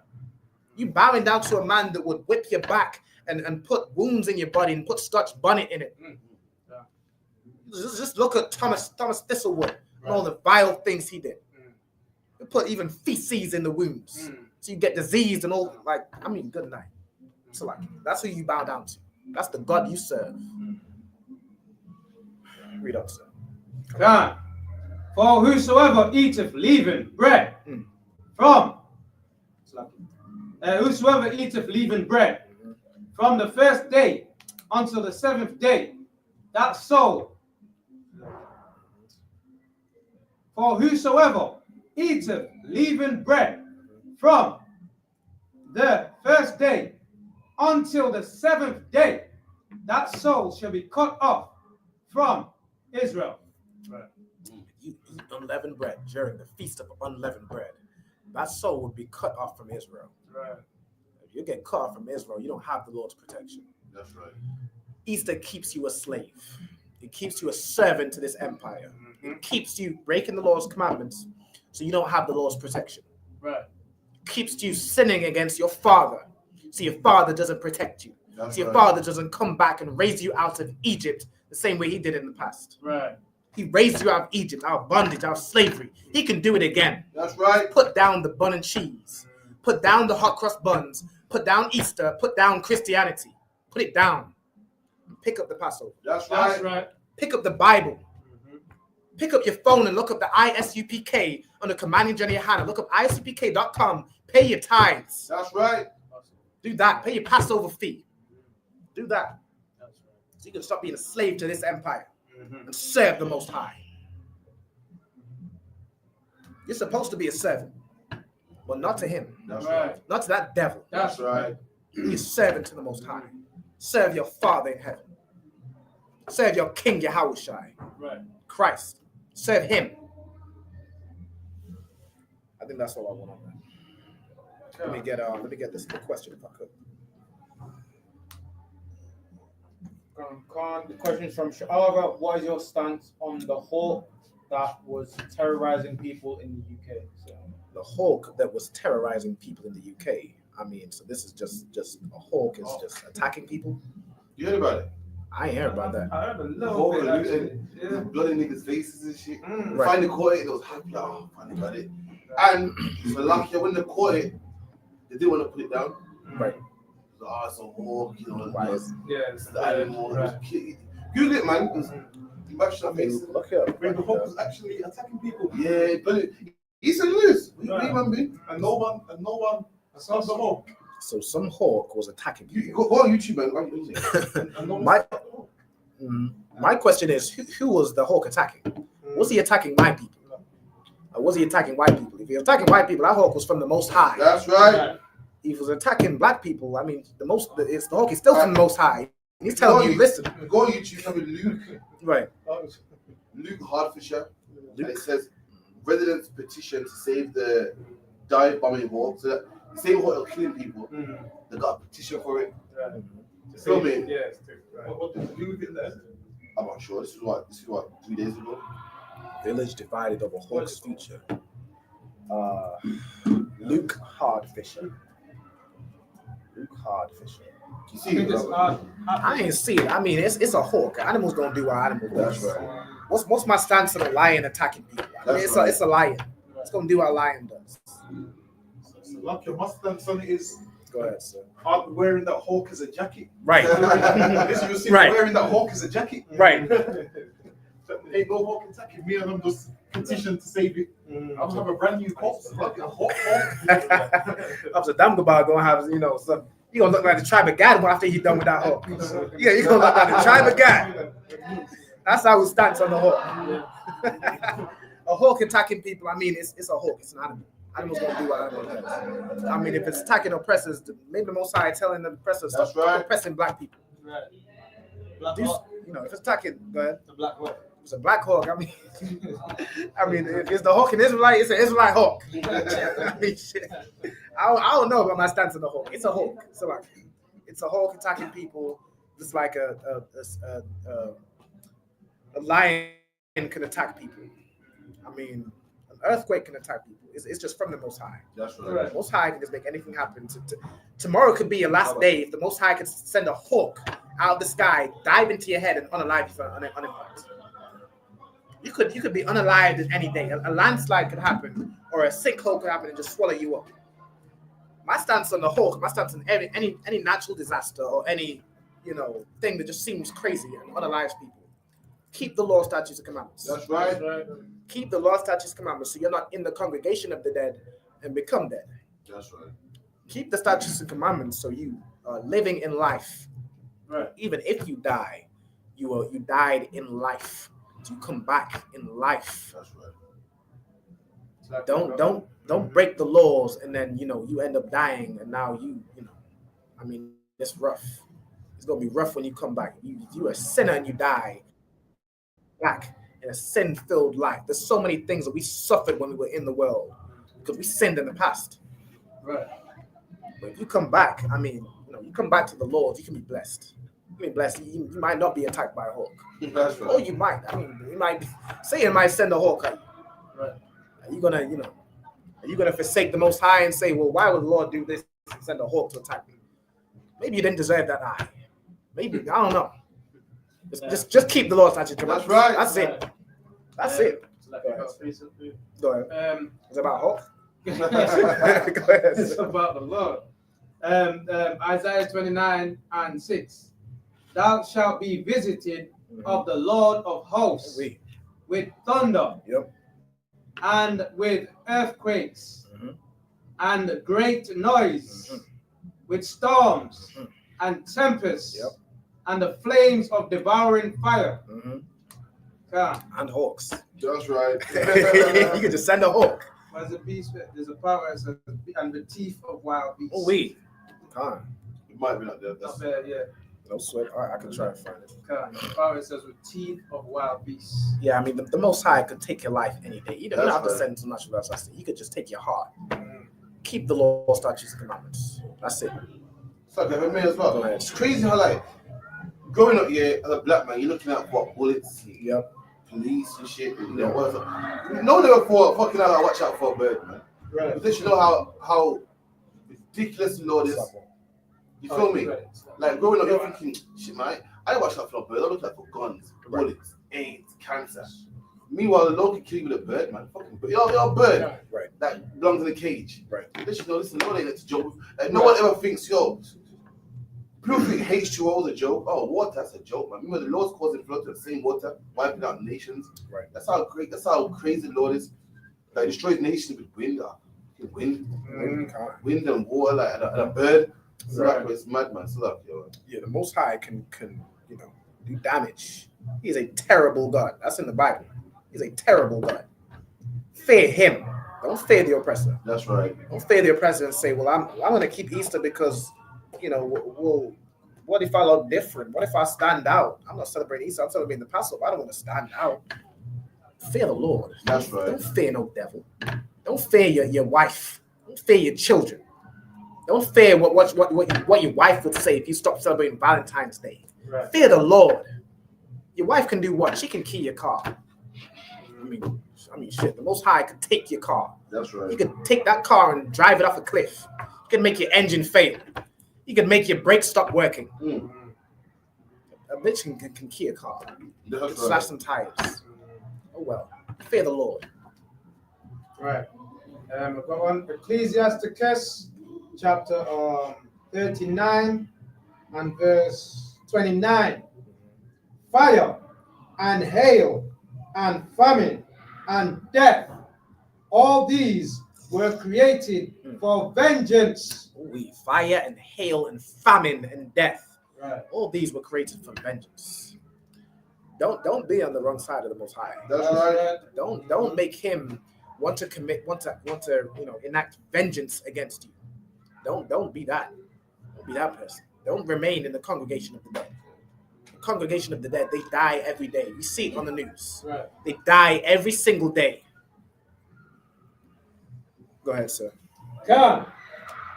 Teeth of wild beasts and scorpions, serpents, and the sword, punishing the wicked to destruction. The teeth of wild beasts and scorpions and serpents. You could be going about your merry life smoking a spliff, and a serpent, a black mamba, goes and bites your ankle. You're done. you're done.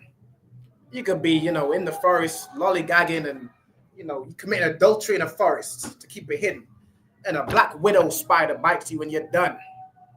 A hawk flies out the sky into your cranium and you're done. Keep the law, statutes, commandments. That's right. Don't be on the bad side of the Most High. That's Don't do right. it. I'm pleading for you because I love you. I want you to live. Don't do it. Be at the Passover on April 12th. That's right. Keep these law, statutes, commandments. Get the leavened bread at your house. Right. Put down the bun and cheese. Throw it away. Right. That's right. Put it down. Mm-hmm. Put down Christianity. That's right. Because I love you. Put it down. It's poison. It's literal poison. It's keeping you a slave. It's keeping you from being free. Right. It's keeping you from living. It's keeping you from being alive. Because you think we all fall short and the laws are done away with. It's keeping you from being alive. You never know. If you're a Christian, you might be the next hawk victim. You might, a goddamn pigeon could fly out the sky. I mean, a seagull could run up and take your food, run you for your pockets. Or a hawk could take you.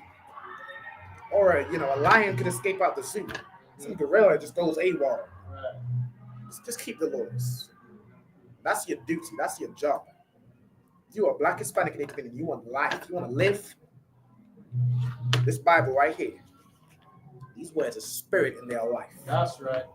Matter of fact, if you could get me Deuteronomy 30.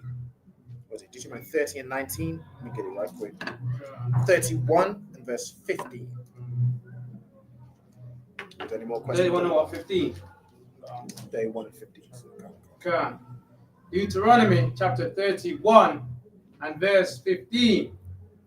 And the Lord appeared in the tabernacle in the pillar of a cloud, and the pillar of the cloud stood over the door of the tabernacle. Hold on, it might be 30. I might have mistyped. 30? Give me 1 second.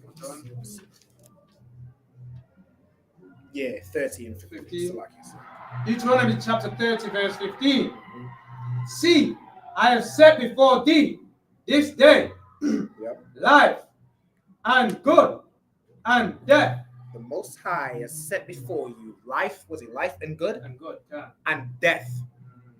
He set before you, you have two options. You can keep these laws, statutes, commandments, and you can have what? Life and good. You can have life and good. Or you cannot keep the law, statutes, commandments. And you can have a spliff every day. Every day and every night. Before every meal. I mean, you could go and sleep with every single whore you find. Sleep with all of them. You could go and commit adultery every day. All these songs about adultery and sleeping with another man's wife. You could steal from everybody you meet. Steal from everyone. Murder everyone. And you find what? And death and evil. And death and evil. Right. If you choose that path, you will receive death and evil. You could just be attacked by a hawk. Right? That's right. Be dead. That's right. He says before you life and good. These rules that the Most High has given to us, this wisdom that no other nation has. That's right. We should be jumping at this right. to embrace these rules that no other nation has. You have the Chinese eating bats and cats and rats and dogs and starting COVID-19. Right. Wherever the hell that came from. They say it was made in the lab, but they say it came from China. They're getting all types of diseases because they don't know what to eat. Something as simple as the dietary law. These other nations don't even know what to eat. Right. They don't have that wisdom. We know what to eat. That's right. We know what we can and what we can't eat. But when you choose death and evil, and when you eat pork every day, you have a seafood broil. You end up with gout and high blood pressure and hypertension and diabetes and every disease under the flipping sun. Cancer. Right. Smoking weed or smoking cigarettes and get cancer. Or you could choose life. That's right. You could choose life and good. Not good to what you think is good. You think weed is good. You think pork is good. That's right. You're a fool. You're an effing idiot. Follow what the Lord said is good. If you don't know what the Lord said is good because the Christian church ain't teaching you, you come to the ISUPK and we will teach you what is good. That's He will right. teach you the Bible. Right. Because your Christian pastor didn't teach you nothing. Because he knows nothing. He's a fool. And he's made so many of our peoples into fools. Right. He's deceived so many. Because the oppressor, he on the oppressor's payroll. Well, the oppressor has deceived him. It's like, so you got a question? Like we see what was good. Romans 7 and 12. Wherefore the law is holy, right, and the commandment is holy, and just and good. Right. Damn right, sir. The commandment, these laws, statutes, commandments, they are just. They are right. You don't lean onto your own understanding. What you think is right, this against this law, statutes, and commandments, it's wrong. It's absolutely wrong. You think it's right that God should come for everybody. That ain't in the Bible. It's wrong. That's right. You think, well, what about the white man? What about the Africans? I ain't worried about the Africans. He said there's a difference between the Egyptians and Israel. Right. What you think is right is wrong. What the Most High says is right is right. And just and holy. Read on, sir. Those are 30 and 15. Yeah. Or 16. 16. In that I command thee this day to love the Lord thy God. You are commanded to love the Lord our God, to love the God of this Bible, to love the God that tells you not to smoke weed. Love him. Right. To love the God that tells you not to commit adultery, even though she looks bad. She bad as hell, and she wants you because she's a filthy whore. Most High tells you not to sleep with her. Most High tells you don't sleep with a whore. Don't sleep with some white woman who's easy. You want to sleep with her because she's easiest. I mean, good night. You could get it. You could sleep with 1,000 white women because they're all whores. That's right. You're gonna catch something in the process. You're gonna catch a few things. Go ahead. A white woman on the Young Space Show. God. She's like, yeah, we said that's Tom. The doctor. They were like, that's Tom. Yeah. Oh. Yeah, these white women, That's easy, man. If you're a human being, right, and you're attracted to a woman that likes a dog, I mean, it's like you said. I mean, they call it man's best friend, and the women are sleeping with it. Who knows what the men are doing with it? I mean, good night. Those Edomites, I mean, every wicked sexual perversion you can think of is in them. It's in them. Every evil thing, every evil sin is in them to do. Those women are whores to men. Never mind whores to beasts. I mean, horses. Right. They're horse girls. They're horses. They are the horses women. Right. They the rib of Fido. They the rib of Rex. I mean, good night. Yeah. Don't sleep with Lassie. She wants to sleep with a dog because she is a dog. She a bitch. It's like that's right. I'm not gonna get cut. It's like, I've been drinking. It's like I've been drinking. That's it. Don't sleep with no. Fear the Lord. Fear the Lord. That's it. Read on. 17. Read from 16 again. 16. I'll read it from 16. In that I command thee this day to love the Lord thy God, to walk in his ways and keep his commandments. You are commanded to keep his commandments. Like this is not a suggestion. It's not you don't have no choice. You don't have no free will. You are commanded to keep his commandments. That's right. I mean, how much clearer can it get? You're commanded. This ain't no suggestion. You are instructed. You are ordered. All you can say is Khan one Khan. Or you're choosing death and evil. You choose it. You choose to die from lung cancer. You choose to get AIDS. You choose it. You choose to die from diabetes and high blood pressure. You choose to just a hawk attack you. You choose to just randomly your brakes fail and you fall off a damn cliff. You choose it. Right. Read on. God.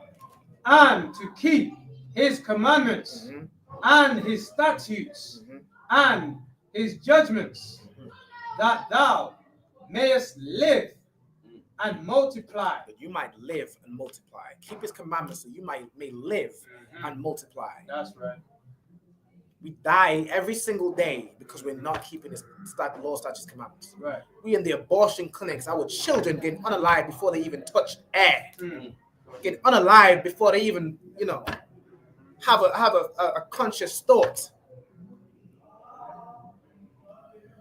If you keep these law, statutes, commandments, you might live. You might have some life. Right. You might not get stopped and frisked by the police and put in the back of a van, and your life is over because you can never get a job again. You can never do everything again, and you have to turn a life of crime, and you end up in a cycle of prison.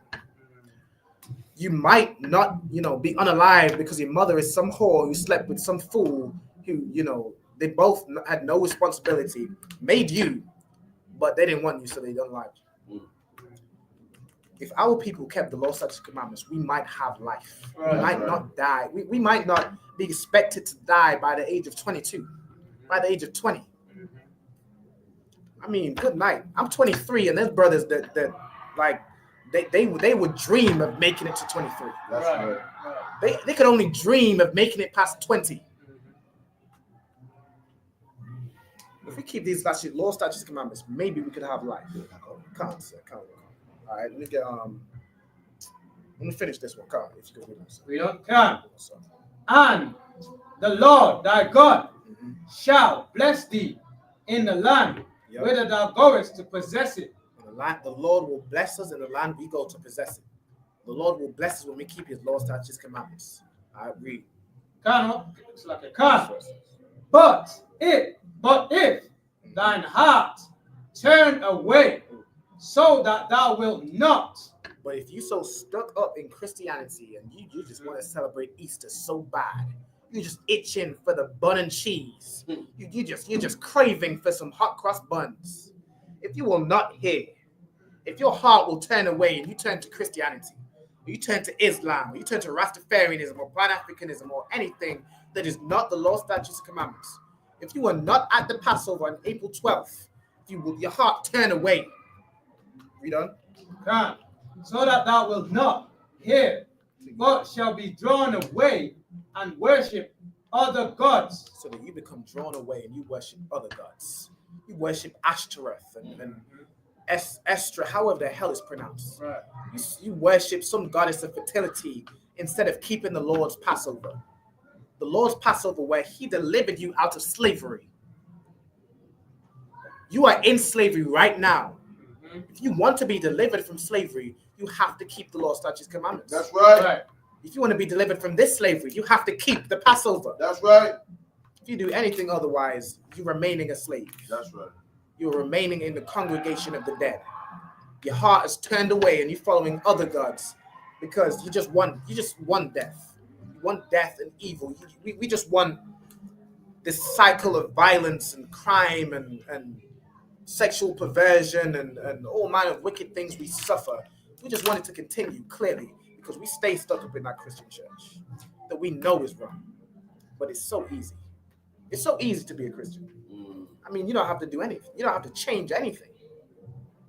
Because we all fall short.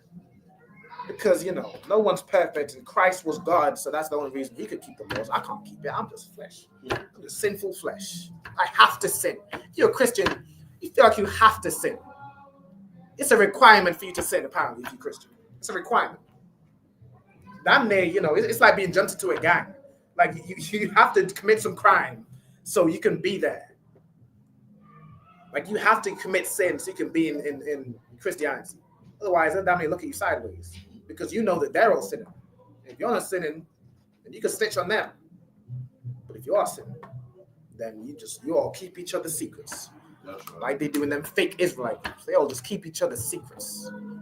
Like they did in Sakari. All of a sudden it's coming out now that they are homosexuals in there. And the breakup from that group is full of homosexuals. Talking about that. The purple homosexuals, I mean, good night. It's well known that they homosexual. Apparently it's not well known enough. They in there twirling and popping their arse. The men, not the women. The men. The women is all, covered from head to toe down there in the burqa. But the men, they can pop all types. They can twirl and dance and pop their butt. I mean, good night. What's the difference between the Christian church? Right. Like if you want to join the purple group, you need to sign a disclaimer.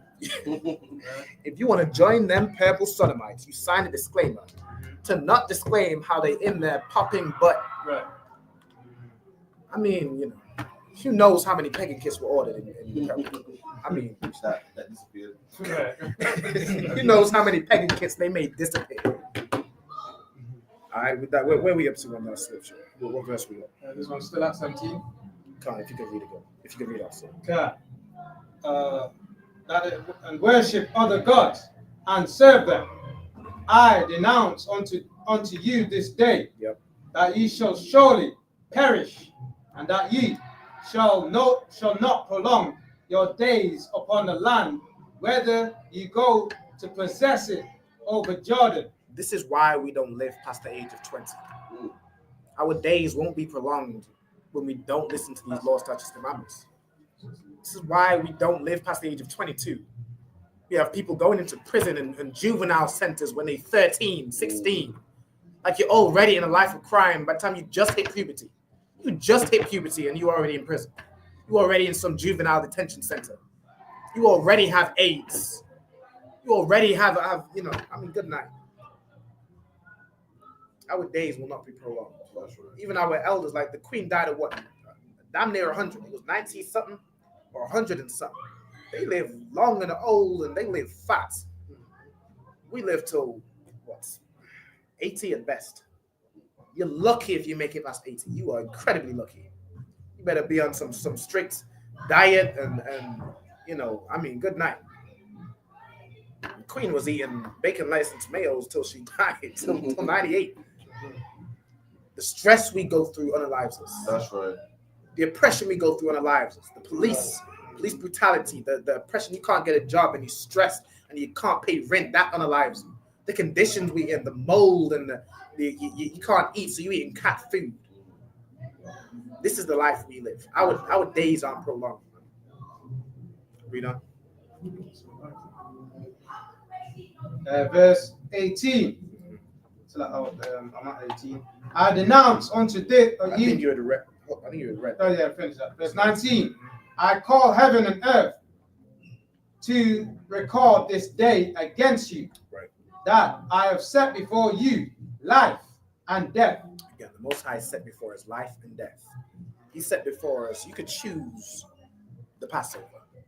You could choose to be here with your brothers and sisters, to celebrate and keep the law, statutes, commandments. Or you could choose Easter. And you could choose Christmas. And you could choose birthdays. You could choose that. Or you could choose the Passover.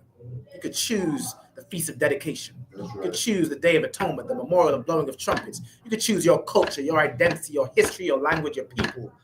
Or you could choose the white man, Easter. Right.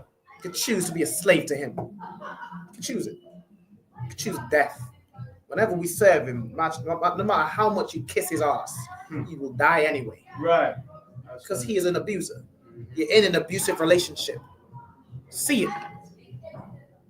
Don't choose to turn the other cheek to him. If you could read on, sir. Come.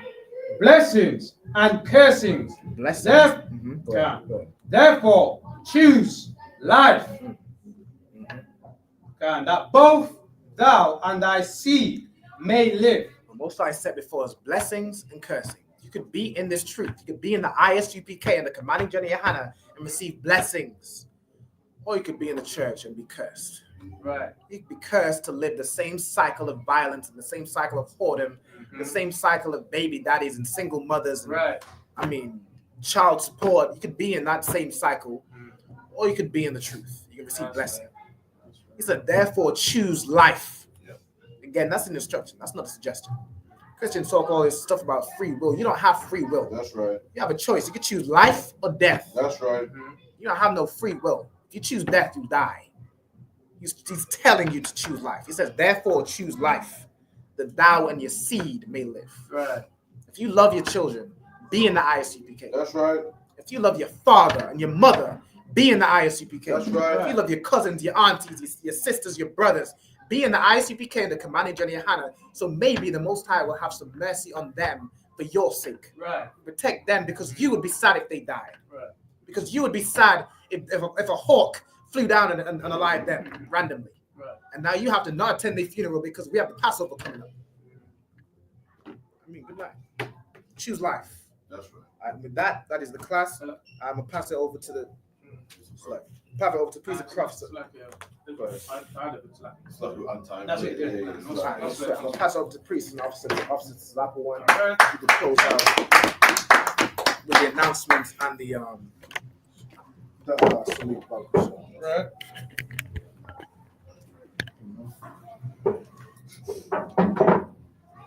Khan, we are the ISUPK. Started out of 125th Street, Harlem, New York. Rule for a new brother and sister. When a new brother or sister come into the school, they are off limits for 6 months. They are to be saluted only. They are here to shed themselves of the world. If they need transportation, the teacher will arrange it. After 6 months, if a brother or sister has an interest in a particular person, he or she must get permission from the head to speak to a brother or sister. There is another 6 months in which a brother and sister will call each other. After this 6 months period, the brother and sister will get permission from the head to marry. Tithes, which is a commandment. Numbers 18 and 21. Malachi 3, verse 8 to Malachi 3, verse 8 to 10 means tenth in the Hebrew. Ma'ashara, 10% of every penny, of every increase, of any increase that the Lord giveth you, give to the treasury department or teacher. Priest funds, free will offerings for priests, not mandatory. Whatsoever amount you will like. Upcoming holy convocation. That's the feast of the Passover, which is on the 12th. What is it? ATL, Atlanta, Georgia. That's right. All right. Remind Akians and Aqua to check the bulletin boards in the hallway. If anyone wants to be a trooper in the school, to start wearing all black boots, shirts, pants, headbands, and scarf. And with that, I'm Madia. Give the teacher one courtesy salute. Madim Shabbat. Madim. All right. Yahweh Hashem Yahushua Barakatam. Yahweh Hashem Yahushua Barakatam. Khan, Yad Yamata. Sa. Oh, dismiss. Dismiss. Right. See y'all on the 12th. Hey, listen, brothers and sisters, man. If you like what you hear, hit the subscribe button, man. Subscribe to this channel. And also, please, go to ISUPK.com and pay your tithe. Drop me some cash so we can move around this planet like we need to, man, and do the things we need to do. They're one West. They're one West. They're one West.